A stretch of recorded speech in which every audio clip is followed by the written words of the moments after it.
Hi, I'm Darlene. My parents told me it was just a small favor, that selling my house would help my sister through her lavish divorce. But that favor turned out to be a plan to erase me from everything I built. My name was on the deed, but not in the family. Why would a family do that to one of their own? Before we dive in, tell me, have you ever been asked to give up something huge for someone who never says thank you? Have you ever felt like the responsible one was just code for invisible? What time are you listening to this, and where are you watching from? Drop a comment below. I'd love to know. The dogwood trees were starting to bloom when I pulled up to my parents' house. Asheville's streets had that slow, sleepy rhythm that always made me feel like I was driving through a memory I didn't ask to revisit. Their house hadn't changed. White siding, trimmed bushes, the same beige welcome mat that somehow always looked newer than it should. Mom greeted me with a hug that smelled like vanilla lotion and forced warmth. "So glad you could make it, sweetheart," she said, voice syrupy sweet like we were close, like this wasn't strange. Dad barely looked up from his mug. "Lunch is almost ready," he muttered, gesturing toward the dining room like he was assigning me a seat in a meeting, not welcoming his daughter home. I should have known something was coming. The way Mom laid out the table. Too neat, her smile too controlled. The silence that stretched long enough to feel staged. I sat across from her, hands wrapped around a chipped coffee mug I recognized from high school. Still chipped, still here. Unlike me. When she finally spoke, she folded her hands like she was praying. "Darlene," she said softly, "we've been talking about Camille." I waited. "She's not doing well. Still waiting. She's going to lose the house, you know. The divorce settlement, it's brutal. She's hanging on by a thread." My stomach tightened. She needs stability. And you've always been stable. You have your house, you live alone, no children. Dad chimed in, voice dry. "It's just logic, Darlene. You don't need it the way she does." My fork stopped halfway to my plate. They wanted me to sell my home. My home. 15 years of scraping by, working weekends, patching walls myself, crying into ramen. All for that little porch, the creaky floorboards I'd grown to love. And now they sat here, napkins on their laps, slicing pie, asking me to give it all away like it was just another casserole at a church potluck. I didn't yell. I didn't even finish chewing.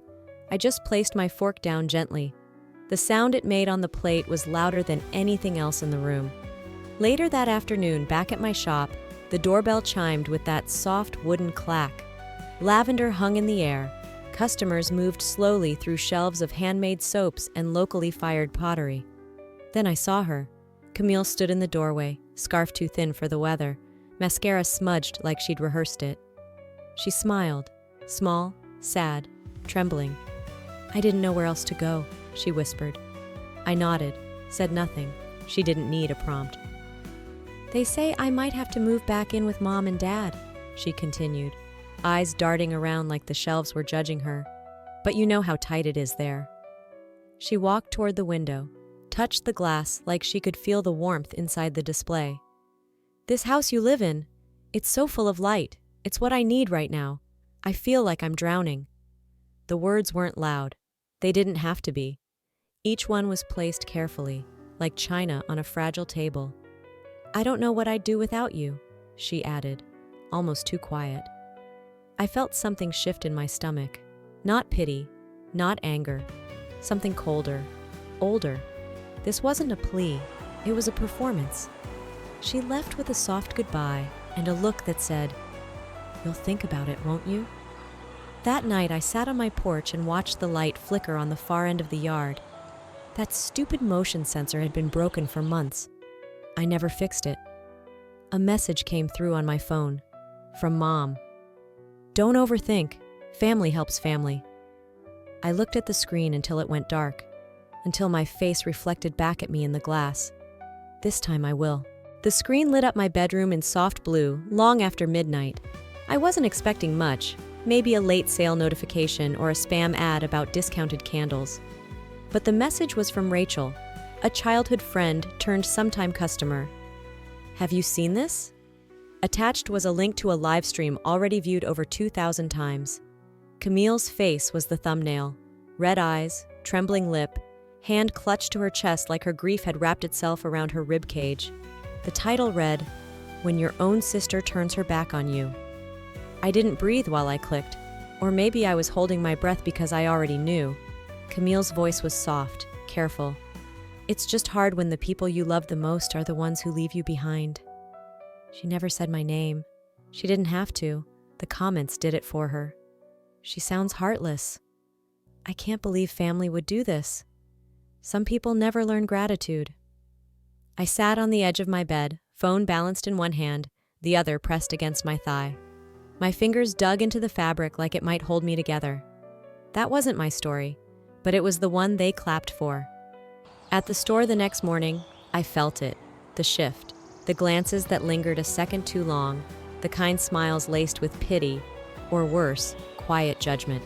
I overheard two regulars whispering near the soap display. Something about that video Camille posted. Poor thing. A local lifestyle blog had picked it up too. They called it raw and brave. I wanted to scream. Instead, I rang up a customer's purchase, thanked her for stopping by, and went to the back room where I nearly dropped the ceramic order I was unpacking.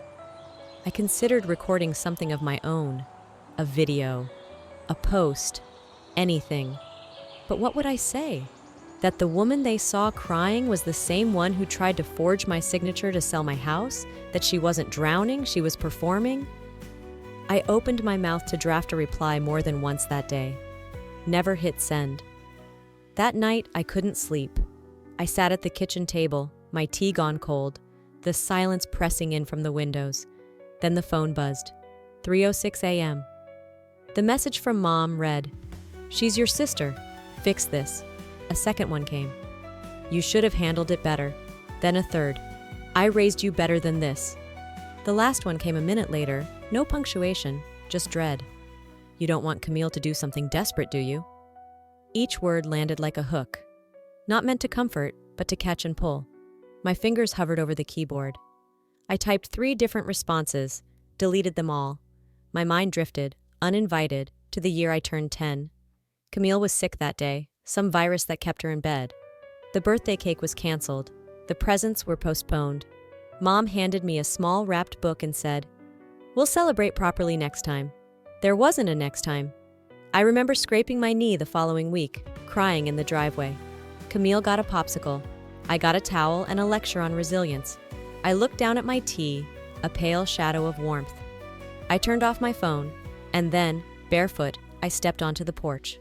The wood was cold against my skin, the kind of cold that reaches bone, not blood. The silence didn't bring peace. It brought memory. The call came just after noon, right as I was updating the shop's inventory on my laptop. A name I didn't recognize flashed across the screen. Cassandra, from the loan department at Mountain Pines Credit Union.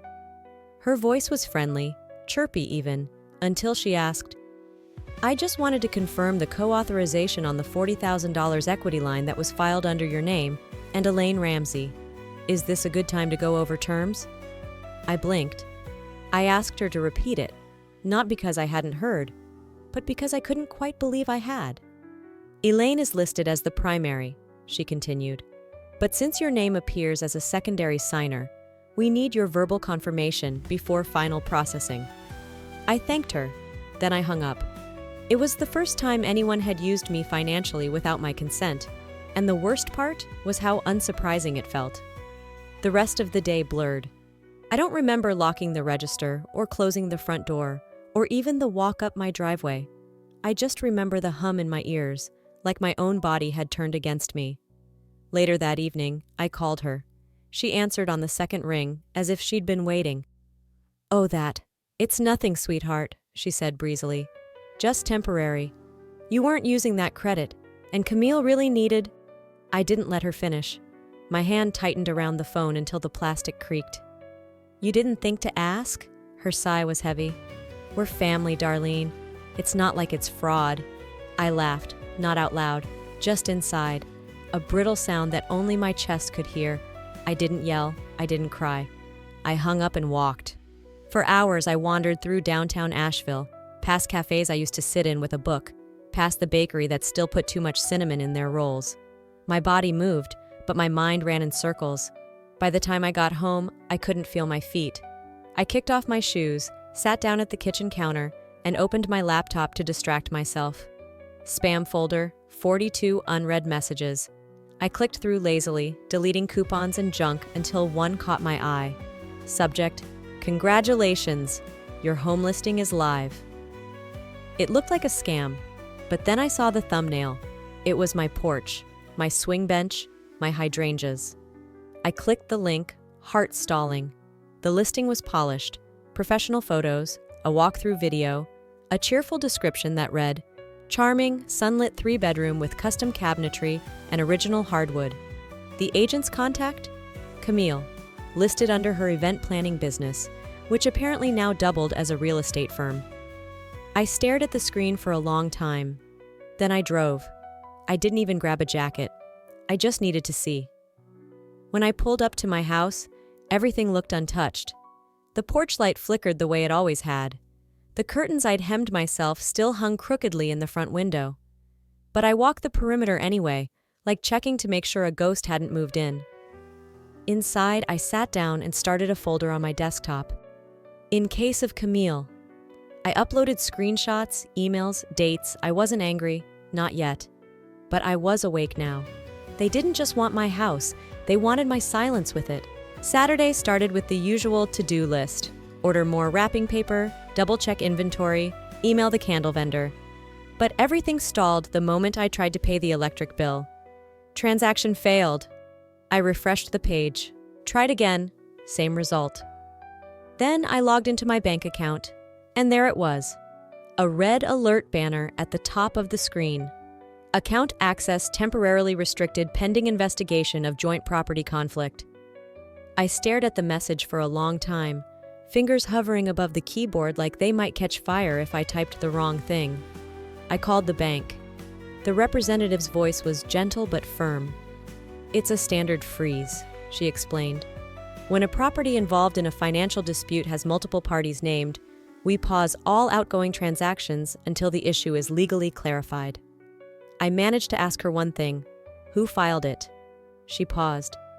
"It was flagged after a listing attempt was disputed by your co-party, Camille Bryant." The words didn't make sense at first. Then they did. And they hit like ice water down my back. I didn't lose control. They took it and called it love. That evening, I drove to Raleigh. Elaine had called 2 days ago and insisted on just a small dinner. She'd sounded light, casual, like we were catching up and not circling a family implosion. The house looked just as I remembered.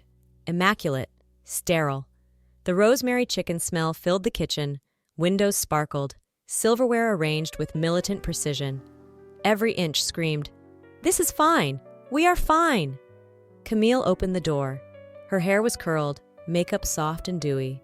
She wore a sweater the color of ash, delicate earrings, the kind of outfit that whispered vulnerability. I should have turned around. Instead, I stepped inside. Everyone was already seated when I entered the dining room. Aunt June, Cousin Melissa, Uncle Ken. Even Valerie sat at the edge of the table, arms folded, face unreadable. Elaine motioned to the empty chair. "Let's sit," she said warmly, as if we were about to pray. I sat. The attack came wrapped in concern.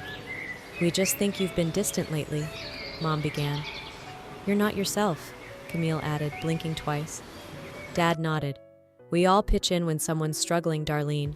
Maybe it's time you remembered how this family works." I looked around. Everyone was nodding, smiling. One big, supportive hive. "You used my name," I said, voice steady. "For loans, for property. And now you want to talk about teamwork?" No one responded. Not to that. Instead, Camille leaned forward, eyes glassy. "I don't even know you anymore." I looked at her and replied, not unkindly, "Neither do I." It didn't escalate. That was the worst part. No yelling, no table flipping. Just the soft murmur of dessert being brought in, coffee poured, the chatter shifting to weekend plans and weather reports. As if nothing had happened. As if I had imagined it all. I stood slowly, slid on my coat without looking at anyone. I didn't slam the door.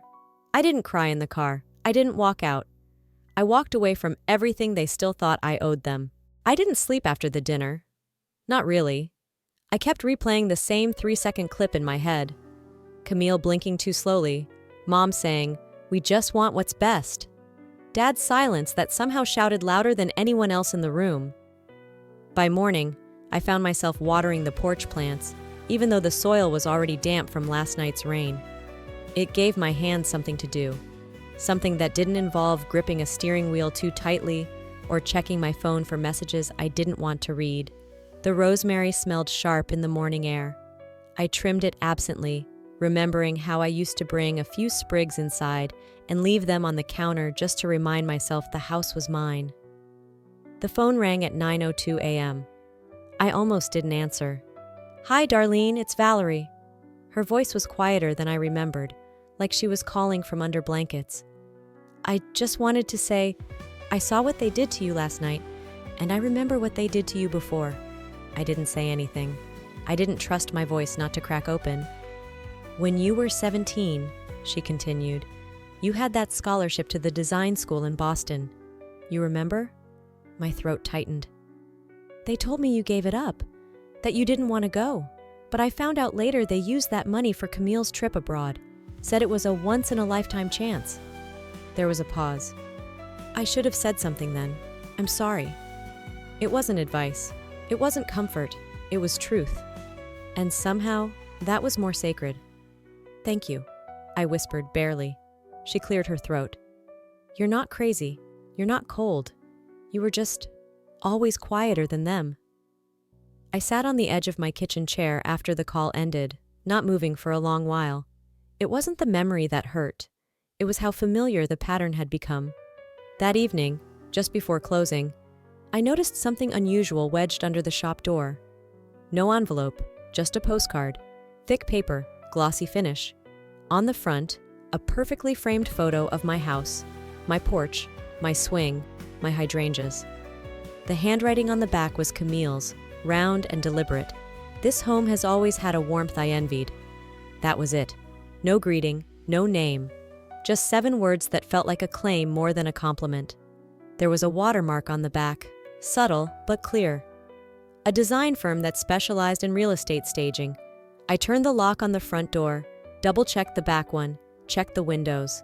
I wasn't scared, but I wasn't calm either. She hadn't knocked. She didn't need to anymore. That night, I lit one of the small lavender candles I keep by the sink. I held the postcard over the flame until the edges curled inward, folded like the petals of something dying. The smoke rose soft and slow, twisting through the ceiling like a secret. The next knock, if it comes, won't be welcomed. The envelope was propped against my door like it belonged there. It was white, oversized, too polished to be junk mail, with the word "Vision" embossed across the front in gold cursive. I didn't need to flip it over to know who it was from. The handwriting alone, round, sugary, insistent, told me everything I needed. Inside were printouts, thick paper that smelled like designer ink and entitlement. Camille had mocked up an interior redesign for my house. My house. Page 1. A rendering of my living room with blush velvet drapes and whitewashed wood furniture. Page 2. My kitchen, stripped of the open shelves I built myself, replaced with marble and gold trim. A sticky note was affixed to the corner. "I think blush tones make this space sing." I stood in the foyer, the papers fluttering in my hand like they could rewrite my past. For a second, I didn't move. Then I walked. Room by room, I traced my own life. Finger trailing along the chip tile in the bathroom I laid myself, hand brushing the coffee table I sanded for days until the varnish set smooth. The gray armchair with the threadbare cushion, the dining chair with the uneven leg. These weren't design flaws. They were my fingerprints. That night, I couldn't sleep. Instead, I sat in the hallway, leaning against the wall outside my bedroom, listening to the house breathe. A loose floorboard creaked near the laundry room. Pipes ticked in the wall like an old clock. This was the sound of safety, of solitude, until the phone rang. Dad. I let it go to voicemail. Then it rang again, and again. By the 4th time, I picked up, put it on speaker, sat down at the kitchen table. "You got Camille's plans, I assume," he said. No preamble, no apology, just business. "She really needs that house, Darlene. You're living in excess. You don't have a family to grow into it. No kids, no husband. I closed my eyes, let the words hit without flinching. It's not personal, he added. It's practical. My voice came out lower than I expected. You didn't raise a daughter. You raised a buffer. Silence. Then he cleared his throat. You're being emotional. I ended the call. I didn't yell. I didn't explain. I walked to the fireplace, took the folder of renderings, fed each page to the flames one by one. The blush drapes curled and blackened. The faux marble counters melted into ash. They drew a new map of my home, so I started drawing one of my own. The printer was still warm when I walked past it. I hadn't meant to see it. I was just dropping off a box of vitamins Mom had asked for, some brand she liked, with turmeric and words like revitalize printed on the label. But the page was sticking out, a draft left slightly crooked in the tray like it had been pulled out too soon. The heading read, Last Will and Testament. It wasn't curiosity that made me read it. It was instinct. Survival. Paragraph 2, line 4, Camille's name, listed as the sole beneficiary of the property at 118 Garden Ridge Road. My house. Except it wasn't mine, not to them, not in ink, not in legacy. My name wasn't crossed out, it was never there. Dad came into the room while I was still holding the paper.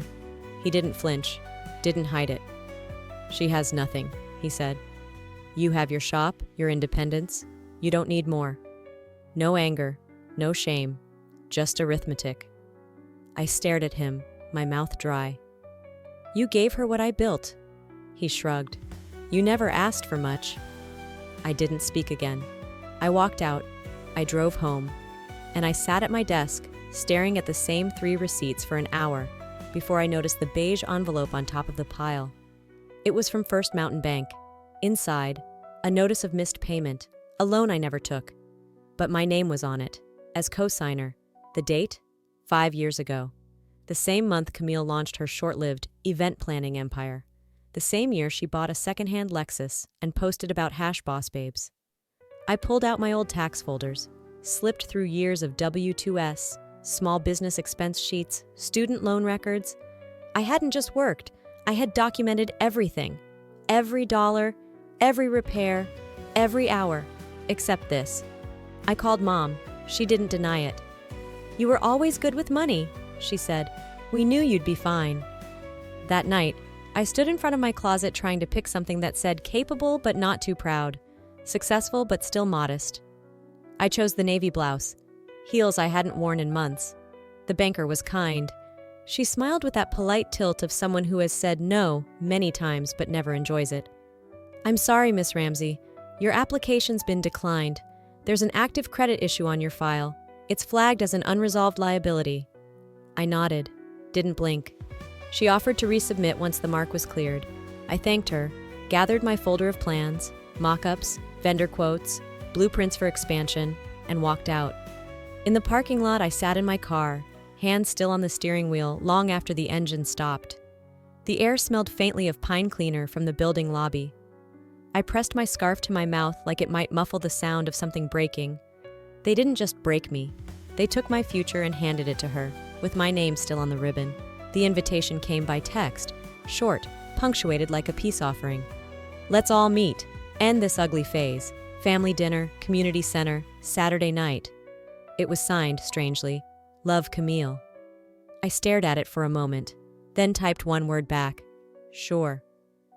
I didn't go to forgive. I went to finish.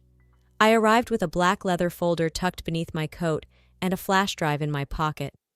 The room had been set up to look casual. Folding chairs, buffet trays, a crock pot of something overly spiced. But the tension clung to the air like oil. Elaine smiled too wide. Camille stood by the drinks, wrapped in beige, her hair soft and curled like it had been brushed by intention. Robert gave me a nod like I was walking into a deposition, not a dinner.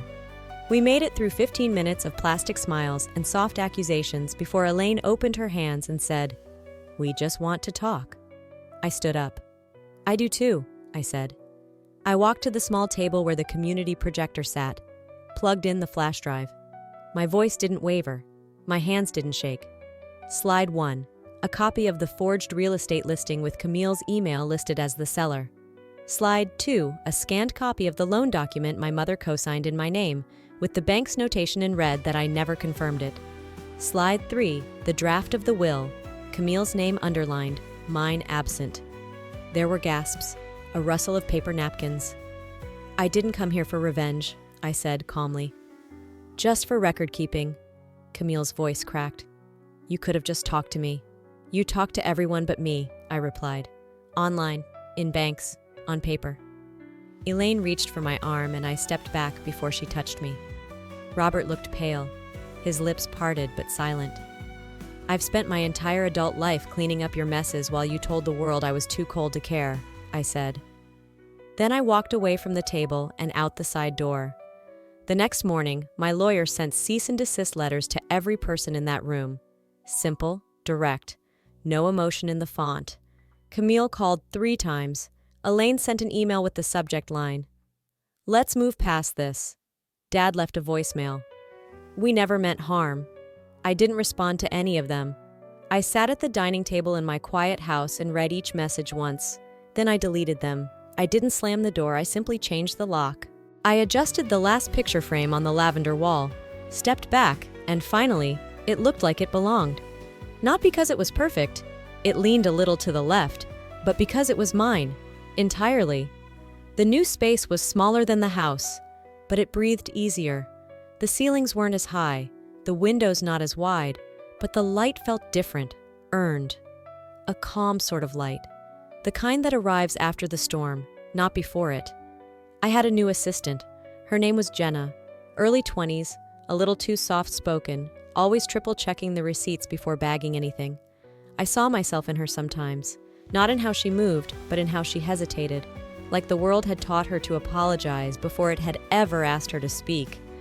There was a photo on the back shelf, my old porch swing, taken during golden hour. I had it printed in black and white. Somehow, that made it feel like a memory instead of a threat. Later that afternoon, while cleaning out the supply closet, I found a box I didn't remember packing. Inside were letters, postmarked, sealed, some bulging at the seams. One was from Camille, another from my mother, her handwriting uneven, like she'd been shaking. I didn't open them. Instead, I walked to the filing cabinet, unlocked the bottom drawer, and slid them in beside old utility bills and tax returns. I labeled the folder, Past. That weekend, I drove by my old house. I hadn't been back since everything ended. It looked different, new curtains, fresh paint. The porch swing was still there, though. That made me smile and ache a little. A child ran through the yard, chasing a red ball. Laughter echoed. For a moment, I thought of getting out, walking up to the swing, sitting down. But I stayed in the car and remembered being 7, the plastic fork, the birthday without a cake. Camille had been sick, and the celebration was canceled. I still remember Mom telling me, "You'll understand when you're older." She was right. I didn't cry. I didn't feel much at all. Just a quiet knowing. I drove home. No music, just the hum of the engine and the windows cracked open to let in a breeze that smelled like everything blooming again. In my journal that night, I wrote, "They didn't change. I did." That's the thing about healing. It doesn't come with confetti or applause. It comes quietly, like breath, like lavender on your hands, like choosing not to answer the phone. Sometimes freedom doesn't come from forgiveness.